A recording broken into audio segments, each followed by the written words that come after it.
Vet aquí una vegada una pantera que es deia Bagheera.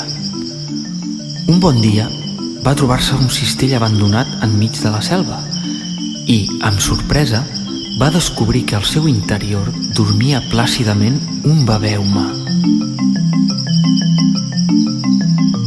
Com que no sabia tenir cura del petit, va demanar ajuda a la seva amiga la lloba, que va criar el petit com si d'un llobató es tractés. Van passar els anys i en Mowgli va créixer feliç envoltat dels seus grans amics els animals.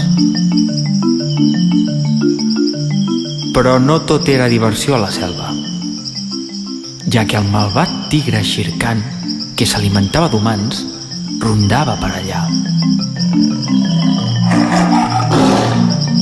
Fugint del perillós tigre, en Mowgli va ser capturat pel rei dels micos, el rei Lui, però afortunadament els seus dos grans amics, l'ós Baloo i la pantera Bagheera, van aconseguir rescatar-lo.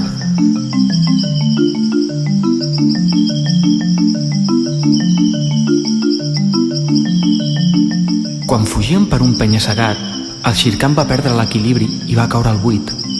En Baloo i la Bagheera van portar en Mowgli fins a un poble perquè visqués tranquil amb d'altres humans, tot i que van continuar sent bons amics. I vet aquí un gos, i vet aquí un gat, aquest conte ja s'ha acabat.